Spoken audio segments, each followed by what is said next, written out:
आज शाम के वचन के मनन के लिए हम लोग निकालेंगे मत्ती रचित सुसमाचार, उसका 6वां अध्याय।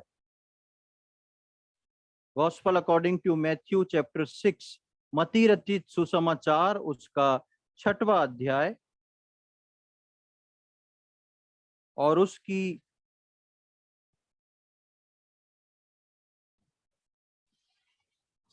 19 से लेके 21 तक मैं पढ़ूंगा। Gospel according to Matthew chapter 6 verses 19 to 21।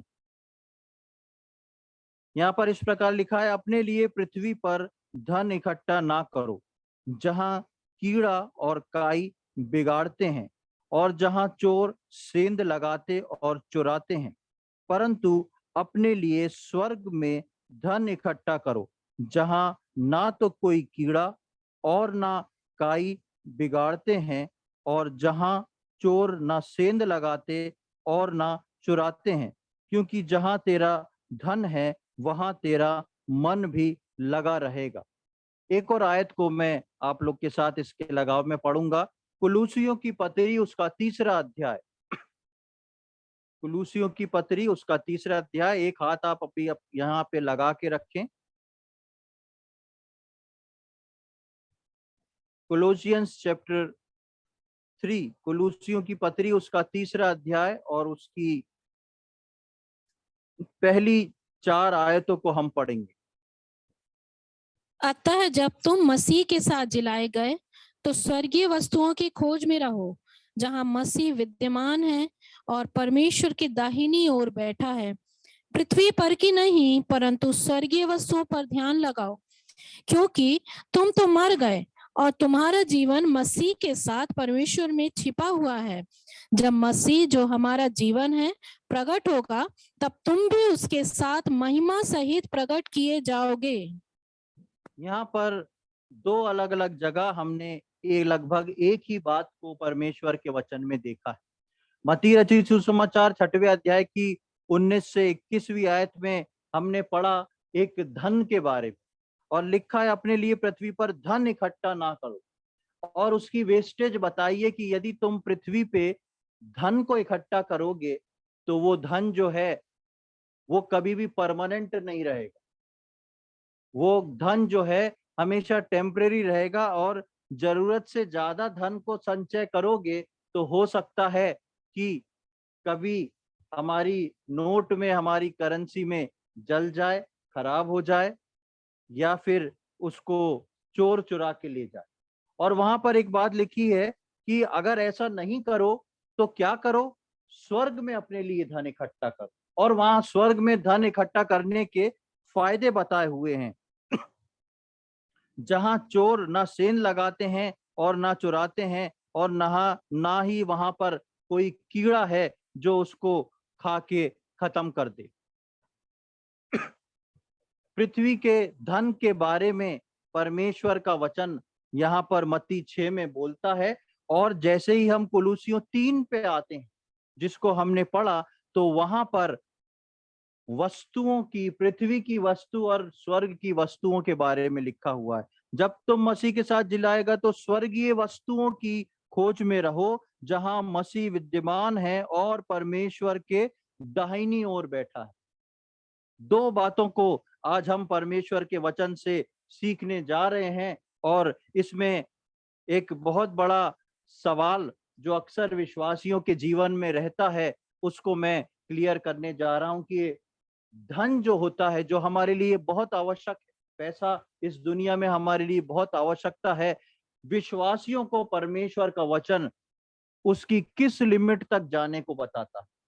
उसकी कौन सी ऐसी लिमिट होती है, और उसके साथ साथ न केवल पृथ्वी का धन, लेकिन पृथ्वी की वस्तुएं, पृथ्वी का धन और पृथ्वी की वस्तुएं, स्वर्ग का धन और स्वर्ग की वस्तुएं। परमेश्वर का वचन हमको स्वर्ग के धन और स्वर्ग की वस्तुओं की खोज में लगे रहने को बोलता है। परमेश्वर का वचन हमको स्वर्गीय धन और स्वर्गीय वस्तुओं की खोज में लगे रहने को बोलता है। लेकिन अद्भुत बात यह है कि मुझको और आपको पृथ्वी के धन और पृथ्वी की वस्तुओं के साथ ही अपने जीवन को निकालना है। हम इसको छोड़ नहीं सकते। हमको ये भी लेके चलना पड़ेगा और परमेश्वर का वचन क्या कहता है उस बारे में भी हमको देखना पड़ेगा कि किस बात को परमेश्वर का वचन जो है वो हमको बताना चाहता है और पूरा करना चाहता है। सबसे पहले हम देखते हैं जो हमने मती रची सुसमाचार में देखा, स्वर्गीय धन। स्वर्गीय धन की खोज में रहो, पृथ्वी पे अपने लिए ऐसा धन इकट्ठा मत करो जहां से चुर जाने का डर है, या वहां से खराब हो जाने का डर है। तो स्वर्गीय धन, अब जब बात स्वर्गीय धन की आती है तो वो स्वर्गीय धन कौन सा है?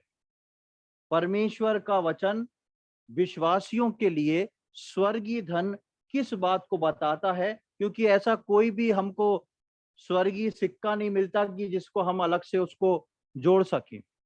तो परमेश्वर का वचन बताता है कि प्रभु के द्वारा हमारे लिए ठहराए हुए काम और प्रभु के राज्य के लिए किए गए काम स्वर्ग के खाते में, स्वर्ग के हमारे खाते में कुछ धन को जमा करते हैं। प्रभु यीशु मसीह ने बोला, और हम परमेश्वर के वचन में पाप के बारे में कई चीजों को पढ़ते हैं और ये भी देखते हैं कि पाप की मजदूरी क्या है? मृत्यु है। पाप की मजदूरी मृत्यु है, लेकिन प्रभु का अनुग्रह जो है, वो प्रभु की दया जो है, वो विश्वास करने वालों के लिए अनंत जीवन है। अब जिसकी मजदूरी हम करते हैं उसका फल जरूर मिलता है। जिसके लिए हम मेहनत करते हैं कहीं पर भी उसका रिटर्न जो है वो जरूर आता है। अब प्रभु के लोगों के लिए जो मजदूरी हम प्रभु में होके करते हैं, प्रभु को जब हम अपना उद्धारकर्ता के रूप में ग्रहण कर लेते हैं और प्रभु में आ जाते हैं, उसके बाद जो कार्य प्रभु ने हमको हमारे जीवन के लिए ठहराए हैं, उनको कामों को जब हम पूरा करते हैं, हम पढ़ते हैं इफिसियों 2:10 में कि हम भले कामों के लिए सृजे गए हैं।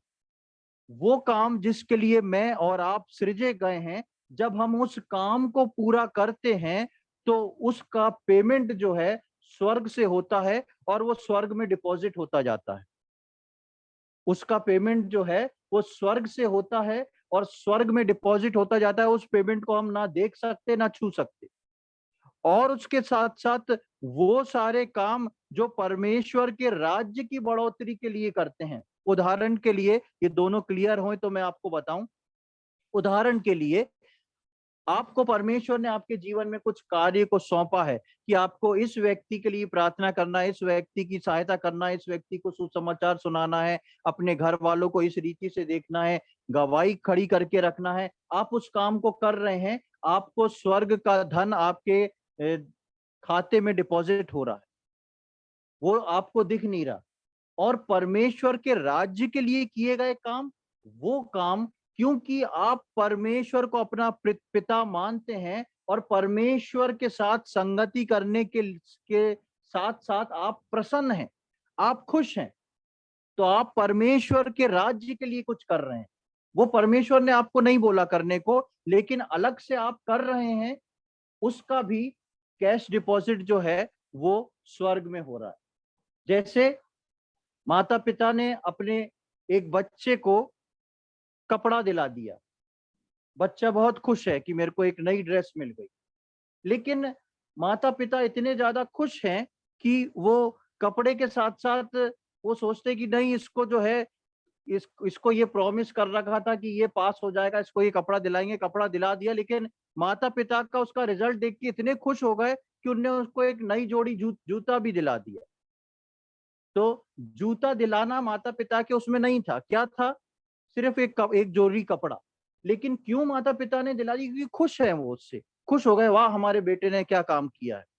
ऐसा कुछ एक्स्ट्रा परमेश्वर के राज्य के लिए करना, यानी कि भले काम वो हैं जो प्रभु ने मुझको और आपको, हर विश्वासी को करने के लिए दिए हैं, वो हमको करना ही करना है। और जब हम उसको करते हैं तो हमारे स्वर्गीय खाते में कुछ धन इकट्ठा होता जाता है। अब जो हम उसके राज्य के लिए करते हैं, हम उसकी कलीसिया के लिए करते हैं, हम उसके सेवकों के लिए करते हैं। हम सोचते हैं कि कलीसिया में इस चीज की कमी है, हम इस चीज को परमेश्वर के लिए देंगे, हम इस चीज के लिए अपने हाथ को बढ़ाएंगे, प्रभु के लिए कुछ कार्य करने के लिए, कोई सुसमाचार सुनाने के लिए, कुछ ऐसे अलग से काम जो कि आपके उसमें नहीं था लेकिन आपने कर दिया क्योंकि आप परमेश्वर से प्रेम करते हैं, वो है परमेश्वर के राज्य के लिए काम। तो विश्वासी जो है दो तरीके से स्वर्ग में अपने धन को डिपॉजिट करता है, और वो धन हमको दिखाई नहीं देता लेकिन वो मेरे और आपके लिए डिपॉजिट होता जा रहा है। इसलिए परमेश्वर का वचन बोलता है कि अपने लिए पृथ्वी पे धन को जोड़ो मत। अभी हम इसको और क्लियर करेंगे तब आपको समझ में आएगा। इसका मतलब ये नहीं कि हम पृथ्वी पे धन को ना जोड़ें। परमेश्वर के वचन के अनुसार विश्वासी की प्राथमिकता किस धन के लिए है, और परमेश्वर का वचन विश्वासियों को किस बारे में बोल रहा है कि कैसे कहां पर धन संचय करें। अब आप सोच के देखें, आपको उद्धार पाए हुए कितने वर्ष हो गए। आपको जवाब नहीं देना, आपको सिर्फ मन में सोचना है कि मैं उद्धार पाए हुए 1 साल, 2 साल, 5 साल, 10 साल हो गए, प्रभु में आए हुए इतना समय हो गया। अब आपको जो प्रभु ने जो भी काम पर्सनली आपको प्रभु ने बताए होंगे, आपके द्वारा करने को रखे गए होंगे, उनमें से काफी काम आप लोग कर चुके होंगे। अब आप एक अंदाजा लगा के अपने मन में सोच के देखें कितना जमा हो गया होगा ऊपर। इसको सोचें कितना जमा हो गया होगा आपके खाते में ऊपर अब तक। किसी के पास जवाब है कुछ? भाई हमको मालूम नहीं कि कितना जमा हुआ होगा, लेकिन कुछ तो जमा हुआ होगा, ये तो गारंटी है ना सबको। कुछ तो जमा किया होगा भाई। चलियो 100 रुपए नहीं, 50 रुपए नहीं, पहले समय में 10 पैसा, अठन्नी, चवन्नी, कुछ तो जमा हुआ होगा, कुछ तो किया होगा हमने प्रभु के लिए। लेकिन प्रभु कहता है कि तुम स्वर्ग में जमा करो। अब आप सोचें कि मैंने और आपने पृथ्वी पे कितना जमा कर रखा, और उसके अनुपात में मेरा स्वर्गीय धन कितना। इसको यहीं रखेंगे, आगे बढ़ेंगे। उसके राज्य के लिए मैंने और आपने क्या बोया है, उसके राज्य की बढ़ोतरी के लिए, क्योंकि वो हम कहते हैं वो मेरे लिए मारा गया, गाड़ा गया, तीसरे दिन जी उठा। आपने और मैंने क्या किया उसके राज्य के लिए, ये दूसरा प्रश्न है। अब हम आगे की ओर चलेंगे, जो हमने कुलुसियों 3 में पढ़ा, स्वर्गीय वस्तु। अभी हमने ये जो देखा 2 पॉइंट, वो स्वर्गीय धन के बारे में देखा। और स्वर्गीय धन वो है जो दिखता नहीं, स्वर्गीय धन वो है जो विश्वासी अपने परमेश्वर के चुनाव में आने के बाद परमेश्वर के द्वारा रखे हुए काम जो हैं उनको करते हैं, वो अपने आप डिपॉजिट होता जाता है।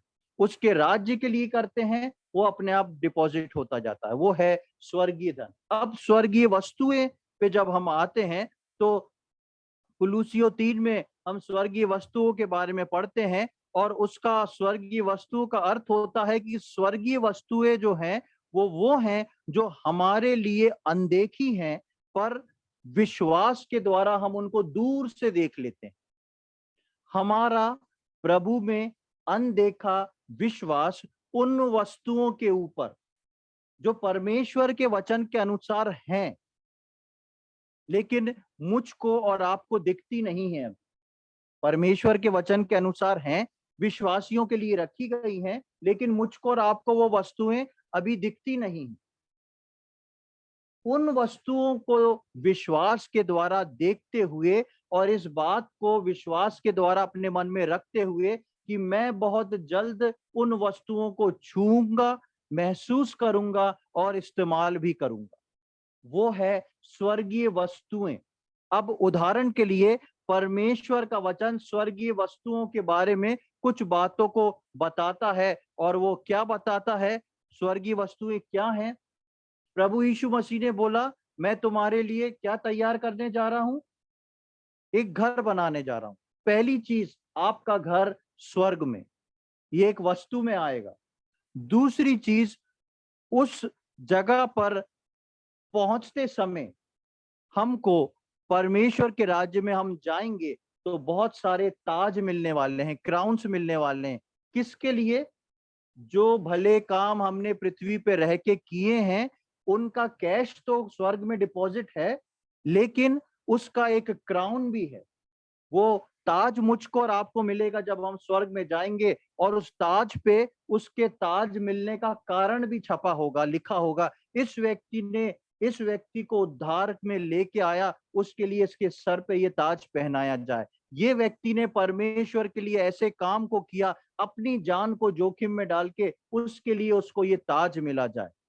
ऐसे बहुत सारे ताज जो हैं वो वहां पर मुझको और आपको मिलने वाले हैं। प्रकाशित वाक्य में हम देखते हैं नए यरूशलेम के बारे में, जहां पर प्रभु हमको लेके जाने वाला है, जिसका एक एक दरवाजा एक एक मोती का बना हुआ है, जिसकी सड़कें जो हैं वो सोने की हैं, और मकान जो मुझको और आपको मिलने वाले हैं उसके बारे में तो कुछ लिखा ही नहीं है, क्योंकि वो लिखना असंभव था, क्योंकि उसमें जिन चीजों का परमेश्वर प्रयोग कर रहा है, वो चीजें मैं और आप ना हमने देखी है, ना उनको हम समझ सकते हैं जब तक हम मानव के रूप में हैं। इसलिए ये वस्तुएं जो हैं ये स्वर्गीय वस्तु हैं, और परमेश्वर का वचन बोलता है तुम ऐसे स्थान पर रहते हो जहां पर संसारिक धन है और संसारिक वस्तुएं हैं, पर तुम अपने ध्यान को बदल के परिवर्तित करके वहां देखो जहां पर स्वर्ग का धन है और स्वर्ग की वस्तुएं हैं जो तुम्हारे लिए रखी हैं। और दोनों चीज दिखती नहीं, और जो दिखती नहीं मनुष्य को उस पर विश्वास करने का उतना ताकत नहीं रहती, उतनी सामर्थ्य नहीं रहती। और जो चीज हमको दिखती नहीं है, सिर्फ बाइबल में लिखी है, रोज हमको वो चीज दिखती नहीं, इसलिए शैतान हमको रोज के जीवन में बहुत बहकाता है। इसलिए हम अक्सर स्वर्गीय धन और स्वर्गीय वस्तुओं पर हमारा ध्यान उतना केंद्रित नहीं होता। आप सोचें, बहुत कम ऐसा होता होगा कि रोज आप सोचें कि मैं स्वर्ग जाऊंगा, वहां पर मेरे को ये वाला ताज मिलेगा, मेरे घर में ऐसा होगा, वहां पर प्रभु ने जो नया यरूशलेम बनाया उसमें ऐसा होएगा, वैसा होएगा। क्यों? क्योंकि बाइबल में सिर्फ लिखा है, हमने उसको अब तक देखा नहीं है। हम उस धन की को कमाने की कोशिश नहीं करते, क्योंकि बाइबल में लिखा है लेकिन स्पष्ट नहीं है। प्रियो, मेरे और आपके किए हुए काम, चाहे वो व्यक्तिगत रीति से परमेश्वर ने मुझको और आपको करने के लिए दिए हों, या फिर परमेश्वर के राज्य के लिए जो हम अपनी स्वयं की इच्छा से करते हैं, वो मेरे और आपके लिए स्वर्ग में पैसे को डिपॉजिट कर रहे हैं। वो स्वर्गीय धन है, उसको कोई भी छीन के नहीं ले जा सकता, उसमें से कोई कीड़ा उसको खा के खत्म नहीं कर सकता, वो कभी भी नाश नहीं होएगा। और मेरे और आपके जीवन में जो प्रभु के स्वर्गीय वस्तु है वो भी परमानेंट है, सिर्फ विश्वास के द्वारा मुझको और आपको देखना है। पर क्यों हमको वहां के धन और वस्तु पर मन लगाना है? परमेश्वर के वचन ने बोल दिया कि वहां के धन और वस्तु पे मन लगाओ, पर हमको क्यों उस वस्तु पे जो स्वर्ग की है उस पे मन लगाना है और अपने धन को वहां जोड़ना है? वो जो हमने कुलूसियों की पत्री उसका 3रा अध्याय पढ़ा, उसकी 3री और 4थी आयत को हम पढ़ेंगे वापस से। क्योंकि तुम तो मर गए और तुम्हारा जीवन मसीह के साथ परमेश्वर में छिपा हुआ है। जब मसीह जो हमारा जीवन है प्रकट होगा, तब तुम भी उसके साथ महिमा सहित प्रकट किए जाओगे। हाँ, उसका कारण है क्यों हमको स्वर्गीय धन और स्वर्गीय वस्तुओं के ऊपर नजर रखना है, क्योंकि परमेश्वर का वचन बोलता है तुम जो हो मर चुके हो, तुम जो हो संसार के लिए मर चुके हो, और अब जिंदा हो तो किसमें हो? प्रभु यीशु मसीह में। इसलिए प्रभु यीशु मसीह में अगर जिंदा हो तो कैश जो है वो स्वर्ग का ही चलेगा। हम कोई दूसरे देश में यदि चले जाएं और अपनी इंडियन करेंसी निकाल के दे तो वहां पर वो नहीं चलती। क्यों? क्योंकि वहां पे वहां की करेंसी चलती है। आप कितना भी ज्यादा करेंसी दे दे, वहां पे वो लोग नहीं लेंगे, क्योंकि वो उनके लिए यूजलेस है। इसी प्रकार मैं और आपकी, मेरी और आपकी नागरिकता जो है, हमारी जो सिटीजनशिप है वो स्वर्ग की हो चुकी है, और हम जो हैं अब इस संसार के लिए मर चुके हैं। और लिखा है क्योंकि तुम तो मर गए और तुम्हारा जीवन मसीह के साथ परमेश्वर में छुपा हुआ है। जिसमें मेरा और आपका जीवन छुपा हुआ है, जिस जगह पे मैं और आप पहुंचने वाले हैं, हम वहां पर अपने धन को और वहां पर अपनी वस्तुओं को देखने, छूने और बढ़ाने के लिए अपनी नजरों को स्वर्ग की ओर उठा के रखें। जब हमारा मन जब हमारा मन पृथ्वी के धन और वस्तु पर संसार के लोगों के समान लग जाता है, हमारा जब मन, हमारी इच्छाएं जो हैं वो पृथ्वी के लोगों के समान संसार में लग जाती हैं, तो हम अपने ऊपर उठाए जाने के लिए कष्टदायक बना लेते हैं, जिसको हम समझ नहीं पाते।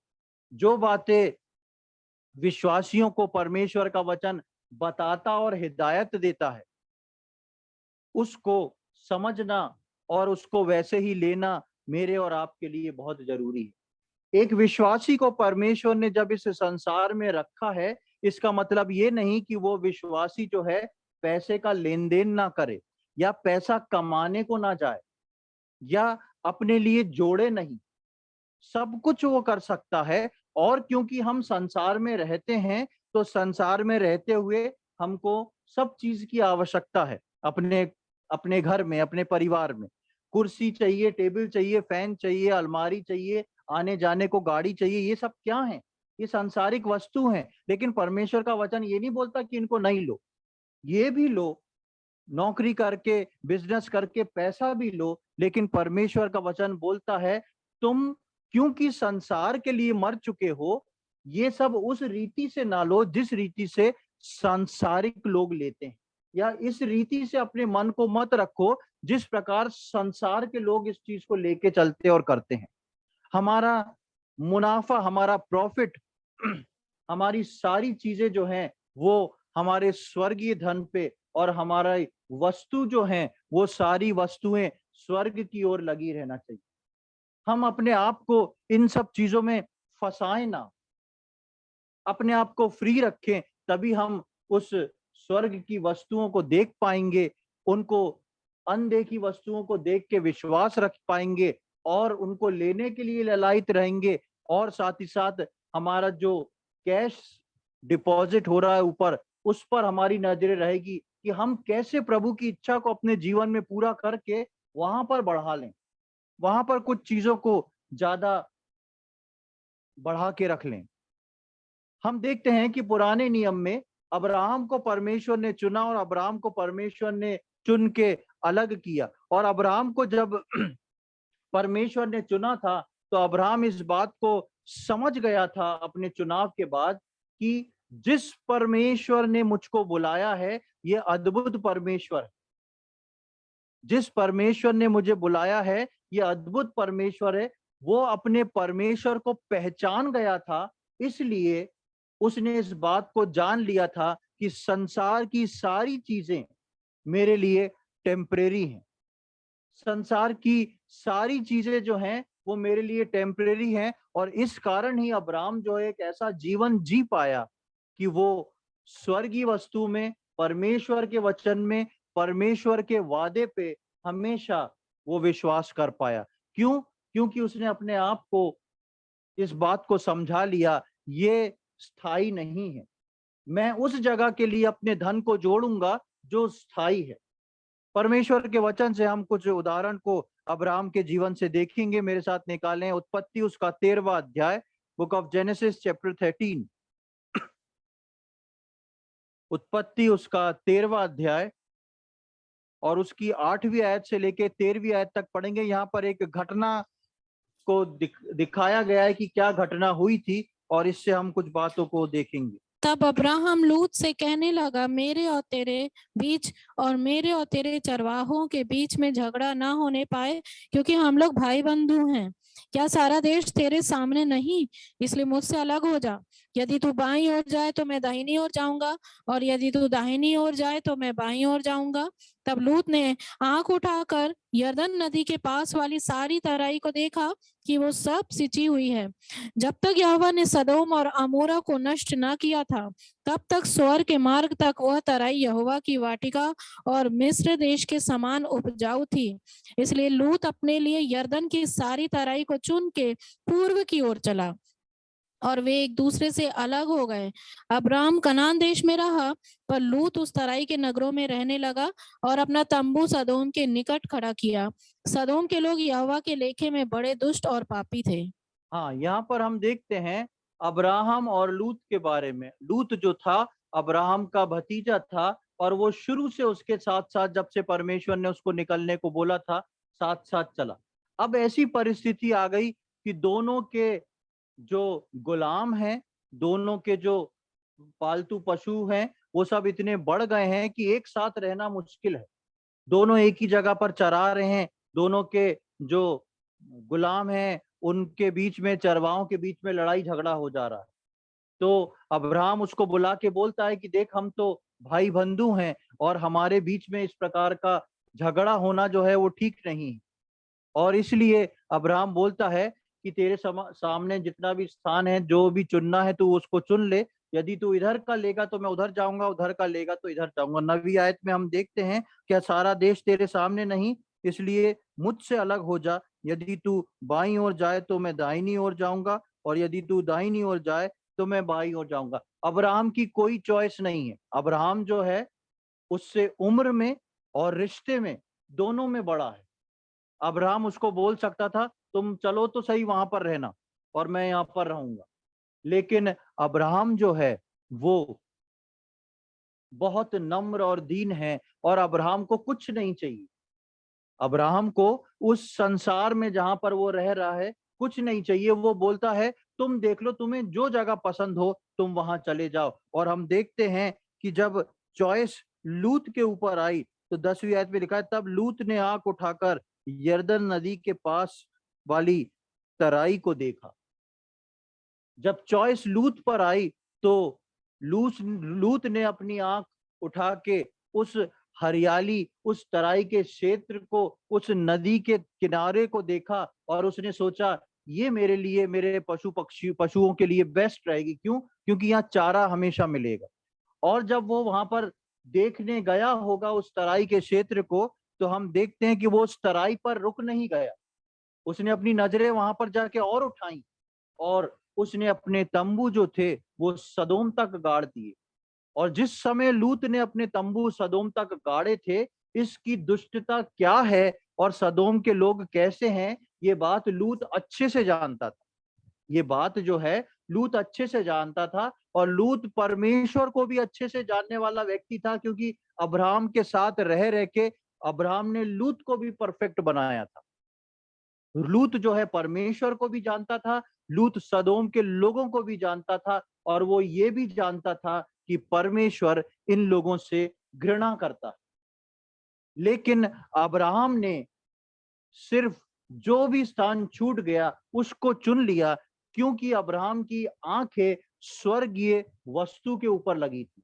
अब्राहम को यहाँ की तराई नहीं चाहिए थी। उसने बोला मैं नम्र और दीन बनूंगा, अपने भतीजे को भेज दूंगा, क्योंकि मुझको स्वर्ग की तराई चाहिए। प्रियो, यही डिफरेंस होता है। विश्वास में सब आते हैं, लेकिन विश्वासी जीवन को किस प्रकार जीते। मेरे और आपके लिए इस पृथ्वी की वस्तु क्या मूल्य को रखती है, इस पृथ्वी का धन क्या क्या मूल्य को रखता है।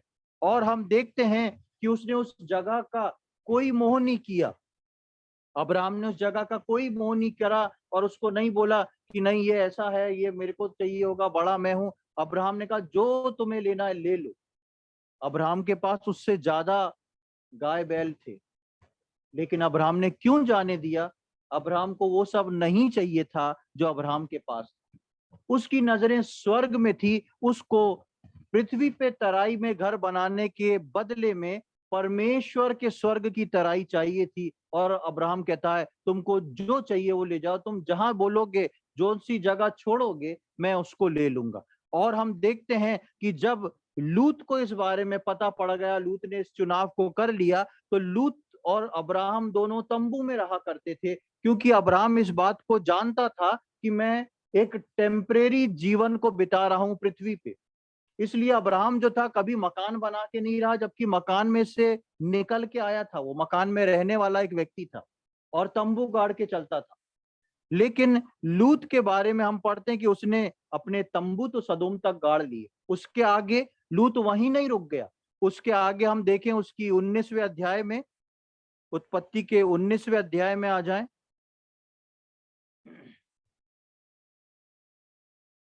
और उसकी दूसरी आयत और 6वीं आयत को पढ़ेंगे।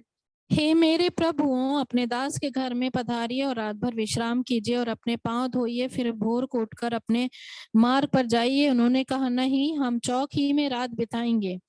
तब लूत उनके पास द्वार के बाहर गया और किवाड़ को अपने पीछे बंद करके कहा। हाँ, यहाँ पर है, आप अगर इसकी 19वें अध्याय की पहली लाइन को देखेंगे, पहली आयत को, तो वहां लिखा है, सांझ को वे दो दूत सदोम के पास आए और लूत सदोम के फाटक के पास था। ये लूत ने अपने तंबू जो थे सदोम के निकट लगाए थे, लेकिन जब मकान बनता था तो फाटक के अंदर बनता था। लोग परमानेंट मकान जो थे वो फाटक के अंदर बनाते थे, मतलब के पूरे सिटी का, पुराने समय में पूरे सिटी का एक फाटक होता था, एक बहुत बड़ा दरवाजा होता था जो रात में बंद कर दिया जाता था, सुबह खोल दिया जाता था वहां की सुरक्षा के लिए। तो ये लूत जो है, इसने 13वें अध्याय में जब हमने पढ़ा तो उसने अपने तंबू जो थे सदोम के निकट उस तराई के क्षेत्र तक बनाए थे। आज लूत जो था वो फाटक पर बैठा है और उसका मकान बन चुका है। और मकान कहां बन चुका है? सदोम के अंदर। वो उस तंबू से जो तराई में उसने लगाया था, वहां से सदोम के अंदर कब पहुंच गया उसको पता नहीं पड़ा। और लूत एक धर्मी व्यक्ति था, परमेश्वर का वचन कहता। ये काम किसके द्वारा हो रहा है? एक धर्मी व्यक्ति के द्वारा जो परमेश्वर को जानता है। ऐसी जगह पर वो पहुंच गया। और मैंने जो दूसरी और 6वीं आयत आपको पढ़ाई, वो इस बात को बताने को पढ़ाई कि दूसरी आयत में लिखा है कि वो बोलता है स्वर्गदूत से, मेरे घर को चले, मेरे मकान में चलें। और 6वीं आयत में लिखा है कि वो बाहर निकलकर उस दरवाजे को बंद कर देता है। यानी कि दरवाजा जो था वो मकान के अंदर था, और लूत का बड़ा मकान जो था वो सदोम के अंदर खड़ा हो चुका था। क्यों खड़ा हो चुका था? क्योंकि लूत ने अपनी आंखें उठा के देखी, मेरे लिए बेटर इस दुनिया में क्या है। इसलिए मैंने आपको शुरू में बताया कि जो विश्वासी या जो प्रभु के लोग संसार के साथ या संसार के लोगों के जैसा अपना चीजों को बिल्टअप करते हैं, अपनी चीजों को मेंटेन करते हैं, वो परमेश्वर के समय में, उठाए जाने के समय भारी संकट में पड़ने वाले। लूत जो है वहां से वहां पहुंच गया। अब्राहम जो उसका चाचा है वो अभी भी तंबुओं में रह रहा है, ऐसी घाटियों में रह रहा है। लेकिन लूत जो है मकान बना के उस जगह पर पहुंच चुका है, उस जगह की नागरिकता ले चुका है जहां की दुष्टता परमेश्वर के सम्मुख बहुत ही घृणित है, जिन लोगों से परमेश्वर जो है नफरत करता है। और आगे होता क्या है, उसके 17वीं आयत में देखें कि जब परमेश्वर ने चुना उसको नाश करने के लिए सदोम को, तो 17वीं आयत में लिखा है, और ऐसा हुआ कि जब उन्होंने उसको बाहर निकाला तब कहा, अपना प्राण लेकर भाग जा, पीछे की ओर ना ताकना और तराई भर में ना ठहरना, उस पहाड़ पर भाग जाना, नहीं तो तू भी भस्म हो जाएगा। ये बात वो स्वर्गदूत लूत को कह रहे हैं, उसका हाथ पकड़ के, अपने प्राण को बचा के भाग जा। और जब हम इसकी 26वीं आयत में पढ़ते हैं तो वहां हम देखते हैं, भागते भागते लूत की पत्नी ने पीछे मुड़ के देखा और वो नमक का खंबा बन गई। ये लूत, उसकी पत्नी, उसकी बेटियां जो थी, वो सब लोग जो थे पूरी तरह परमेश्वर को जानने के साथ साथ संसार की वस्तु और संसार के धन पे अपनी नजरों को लगाए हुए थे। और इसलिए जब परमेश्वर ने उस सदोम का विनाश किया और वहां से भारी धुआं उठा, तो लूत की पत्नी उस चीज को सहन नहीं कर पाई। मेरा घर, मेरे लोग, सब कुछ एक बार में जल उठा, और वो पीछे मुड़ के देखती है तो वो नमक का खंबा बन जाती। लूत एक धर्मी व्यक्ति था, परमेश्वर के वचन में लिखा हुआ है। धर्मी व्यक्ति को कहा जा रहा है अपने प्राण बचा के भाग। लूत को अपने प्राण बचा के भागना पड़े उस स्थान से, क्योंकि उसने अपने जीवन के लिए सोचा था मेरे लिए ये बेटर है। मेरे लिए क्या, मैं बुढ़ापे में तंबू में इधर से उधर जाऊंगा, मेरे लिए एक पक्का मकान जरूरी है, सब कुछ तो अच्छा है और मैं परमेश्वर पर विश्वास करता हूं, मैं सब कुछ सेटल कर लूंगा। लेकिन अंत उसका भागना हुआ, और उसका अंत आप बाइबल में देखेंगे तो बहुत ही खराब रहा। और जब ये घटना हो रही है तो अब्राहम कहाँ है? उसकी 27वीं आयत को देखें, वहां पर क्या लिखा है? भोर को अब्राहम उठकर उस स्थान को गया जहां वो यहोवा के सम्मुख खड़ा था। यहाँ पे इतना बड़ा तमाशा हो गया सदोम में। स्वर्गदूत आके उसको खींच के बाहर निकाल रहे हैं। आप अगर 19वां अध्याय पढ़ेंगे, बहुत ही इंटरेस्टिंग है। सदोम में स्वर्गदूत आके अब्राहम की प्रार्थना के वजह से, उसकी गुजारिश परमेश्वर से थी कि इसको आप बचा लीजिएगा। स्वर्गदूत को परमेश्वर भेजता है लूत के पास और शाम से बोलता है चलो निकलो निकलो निकलो, लेकिन वो लोग नहीं निकलते, वो देर करते ही जाते हैं। आप 19वां अध्याय पढ़ेंगे तो आपको पता पड़ेगा। और आखिरकार स्वर्गदूत जो है वो उनका हाथ पकड़ के खींच के बाहर निकालता है कि जाओ, कैसे भी निकलो यहाँ से, अपने प्राण बचा के भागो, क्योंकि समय हो गया, हम इसको नष्ट कर देंगे। प्रभु को जानने वाली एक व्यक्ति की स्थिति ऐसी हो रही है, क्यों? क्योंकि वो अपने मन में अपने ध्यान को पृथ्वी के धन और पृथ्वी की वस्तुओं पे लगाया हुआ था। और अब्राहम जब ये सब हो जाता है तो लिखा है अब्राहम सुबह जब उस जगह पर पहुंचता है जहां पर परमेश्वर उससे बात किया था, वो वहां जाके खड़ा हो जाता है। अब्राहम के लिए क्या है? सिर्फ तंबू, रहने के लिए तंबू। और दूसरा अगर अब्राहम के लिए स्थान है तो वो स्थान जहां उसका परमेश्वर उससे बात करता, जहां वो अपने परमेश्वर से मुलाकात करता है। अब्राहम के लिए इस पृथ्वी पे चाहे स्वर्ग में सबसे बड़ा धन उसके जीवन में ये था, मेरा परमेश्वर मुझसे बात करता है, मेरे परमेश्वर ने आज सुबह मुझसे बात कर ली। अब आज मेरा दिन कैसा भी जाए, चाहे मैं मुनाफे में जाऊं, चाहे घटी में जाऊं, चाहे कैसा भी हूं, मेरे परमेश्वर से मेरी आज सुबह मुलाकात हो गई, इट्स इनफ, ये काफी है मेरे लिए। सब कुछ लूत का नष्ट हुआ, अब्राहम सवेरे उसी स्थान पर खड़ा है जहां पर वो परमेश्वर से बात करता है, मुलाकात करता है। ये है स्वर्गीय धन। इसलिए अब्राहम ने तो अपने लिए बहुत सारा धन निश्चित तौर पे बटोर लिया था स्वर्ग में, पृथ्वी पे नहीं।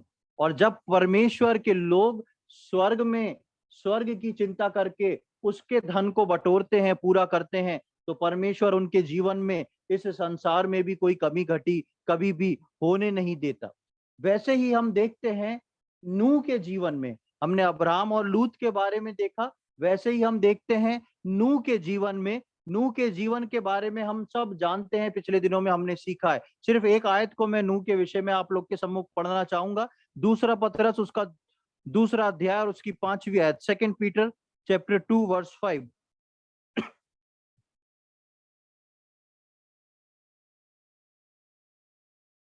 और प्राचीन युग के संसार को भी न छोड़ा, वरन भक्तिहीन संसार पर महा जल प्रलय भेजा, पर धर्म के प्रचारक नूह समेत 8 व्यक्तियों को बचा लिया। यहाँ पर हम देखते हैं नूह के बारे में लिखा है, और उसके साथ एक बड़े जाति या बड़े पूरे संसार के लोगों के बारे में लिखा है कि परमेश्वर ने उनको नहीं छोड़ा। वो सब के सब जो है उस सैलाब में, उस प्रलय में डूब के नष्ट हो गए।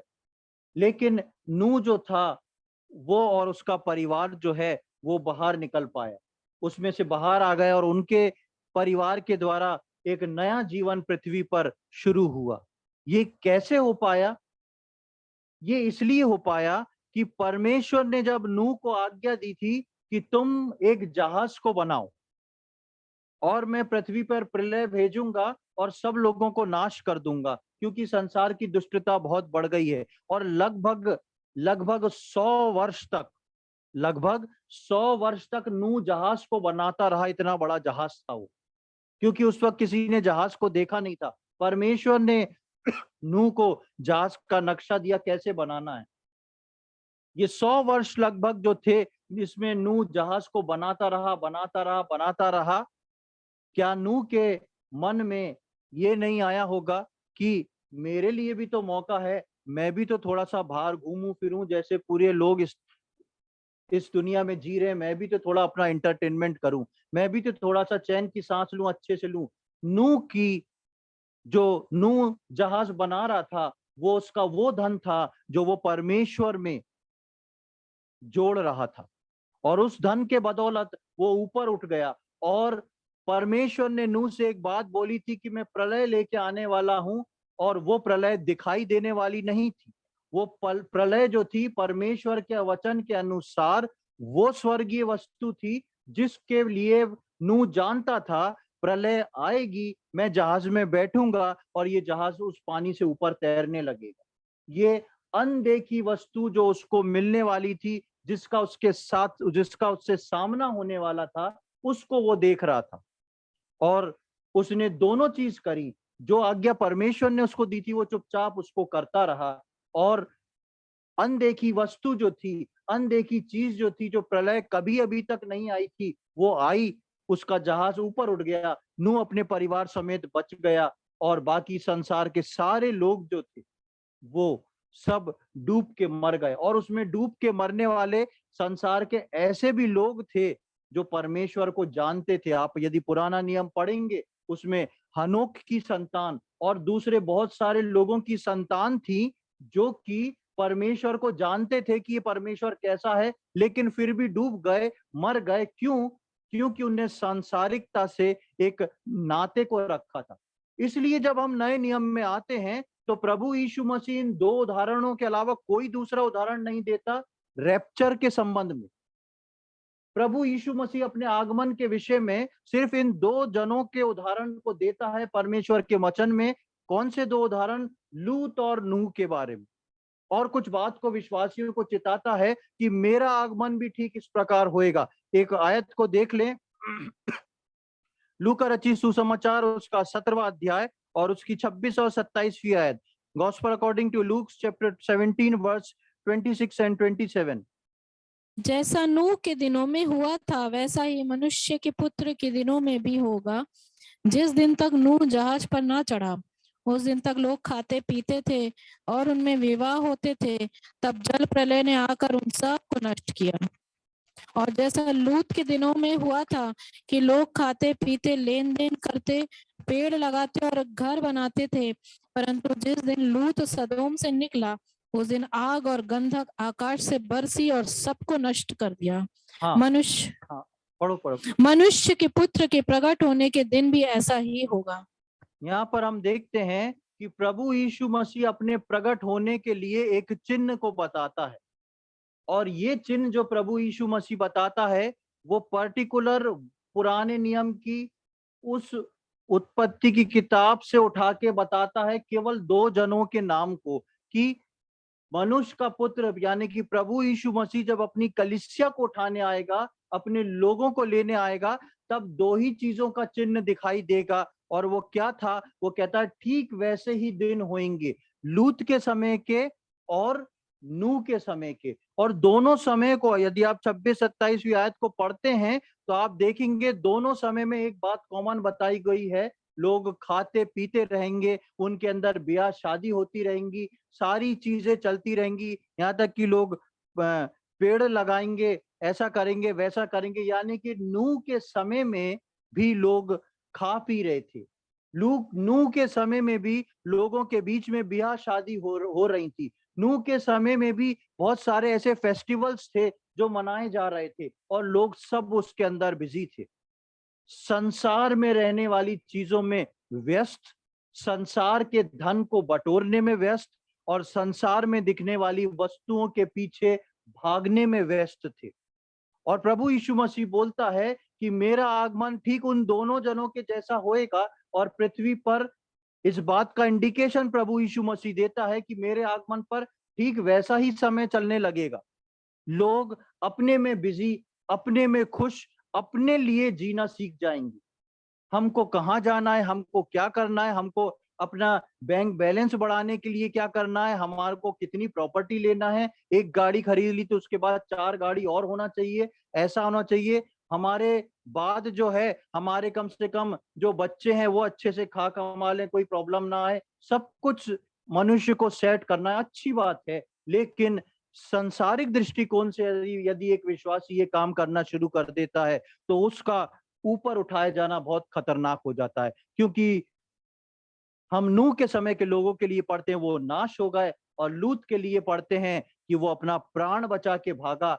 एक रात के अंदर उसका घर तबाह हो गया, एक रात के अंदर उसकी पत्नी खत्म हो गई, और आगे बहुत सारी विपरीत परिस्थितियों में लूत फंस गया। उसको आप लूत के इतिहास में आगे पढ़ सकते हैं कि उसके जीवन में क्या क्या हुआ, और उसका जीवन जो था एक घृणित व्यक्ति के समान समाप्त हुआ। लेकिन परमेश्वर अपने लोगों को चिताता और बताता है, जिस जिसकी नजर पृथ्वी के धन और पृथ्वी के वस्तु पर लगी रही, वो नाश होने की कगार पर पहुंच गए। हम इसलिए बचेंगे, मैं और आप इसलिए बचेंगे क्योंकि प्रभु ने मुझको और आपको एक बात बोली है। वापस हम आएंगे कुलूसियों के उसके 3 अध्याय में जो हमने पढ़ा था, और उसकी 3 और 4 आयत को फिर से हम पढ़ लें। Book of Colossians chapter 3 verse 3 and 4।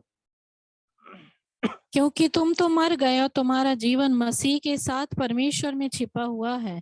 जब मसीह जो हमारा जीवन है प्रकट होगा, तब तुम भी उसके साथ महिमा सहित प्रकट किए जाओगे। हाँ, मैं और आप संसार के लिए मर गए हैं। वो आयत हमने पहले पढ़ी कि इसलिए मुझको और आपको स्वर्गीय धन और स्वर्गीय वस्तु पे नजर लगाना है। लेकिन हमारे प्रकट होने की बात जब हो रही है कि जब प्रभु यीशु मसीह आएगा, तो वो मुझको और आपको भी प्रकट करने वाला है। और वो किन लोगों को प्रकट करने वाला है, उस वर्ष में क्लियरली लिखा है। क्या लिखा है उसको फिर से पढ़ें। कौन प्रकट होंगे? जब मसीह जो हमारा जीवन है प्रकट होगा, तब तुम भी उसके साथ महिमा सहित प्रकट किए जाओगे। नहीं, और क्योंकि तुम तो मर गए और तुम्हारा जीवन मसीह के साथ परमेश्वर में छिपा हुआ हाँ, है। जो लोग मसीह यीशु में छिपे हुए हैं, जो लोग मसीह यीशु में छिपे हुए हैं, उनको यीशु मसीह अपने प्रकट होने के समय प्रकट करेगा, उनको निकाल के बाहर कर देगा कि ये मेरे लोग हैं।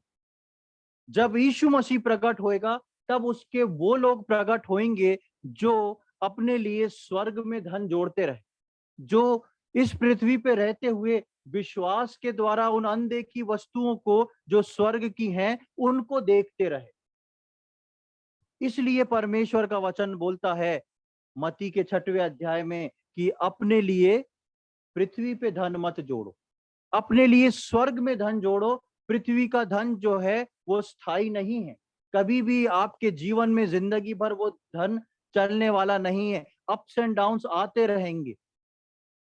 इस पृथ्वी पे उन वस्तुओं को जोड़ने की कोशिश मत करो कि ऐसा भी हम कर लें, वैसा भी कर लें, इसको भी पूरा कर लें, उसको भी पूरा कर लें। ये सारी बातें विश्वासियों के लिए नहीं है। अब्राहम के जीवन में हम अब्राहम की उस बात को देखें, वो कहता है मुझे कुछ नहीं चाहिए, मुझे वो स्थान चाहिए जहां पर परमेश्वर मुझसे मुलाकात करता है।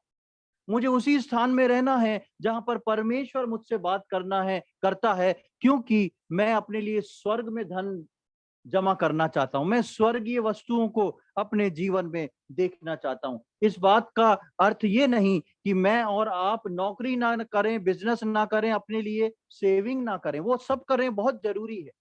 लेकिन हम ये सारे काम जो हैं सांसारिक मनुष्य के समान नहीं करें। कई बार संसार के लोग कहते हैं मैंने ये पॉलिसी ले ली, तुम भी ले लो, इसमें बहुत फायदा है। मैंने ये काम कर लिया, तुम भी ले लो, इसमें बहुत फायदा है। अपने पैसे को बढ़ाने के लिए मैंने ये खरीद लिया है, इससे इतने साल बाद इतना रिटर्न आएगा।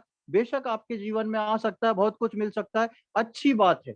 आप प्रभु से पूछें, प्रभु आपको गाइड करता है, आप जरूर करें। लेकिन जिस होड़ में संसार के लोग दौड़ रहे हैं, उस होड़ में मैं और आप ना दौड़े। लोगों को सैलरी मिलती है, सैलरी मिलते ही साथ लोग पहले 10 दिन राजा के समान हो जाते, सब कुछ खरीद लेके रख लाएंगे।